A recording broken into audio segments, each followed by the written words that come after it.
Hi, Queens. Welcome back to the School of Soul, the social series.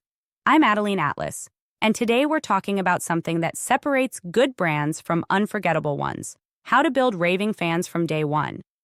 Raving fans aren't created accidentally. They are built through intentional energy, experience, and excellence from the very first interaction. People decide quickly whether your brand is just another transaction or a relationship they're excited to invest in long term. Your job isn't just to deliver the offer. It's to deliver an experience they want to talk about, post about, and come back to again and again. The way you start that experience matters. From the moment someone buys from you, whether it's a $27 mini course or a $2,000 coaching package, you should be focused on making them feel like they made one of the smartest decisions of their life. That feeling comes from clarity, over-delivery, seamless communication, and small, unexpected touches that make your brand feel personal and premium. Start by welcoming your new buyers like VIPs, not just email subscribers.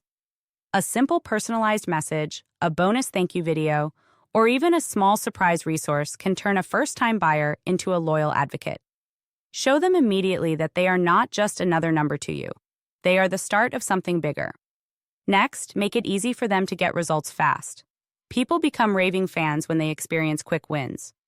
Structure your offers so that they can get a transformation, a solution, or a confidence boost early on. Early momentum cements loyalty. And finally, stay emotionally connected. Celebrate their milestones. Share their successes. When you treat your audience's wins as your wins, they don't just buy again. They start cheering for your brand like it's their own. Final tip: the first sale is not the finish line, it's the opening ceremony. Set the tone high from day one, and you won't just make customers. You'll create raving fans who build your brand louder and faster than any ad campaign ever could.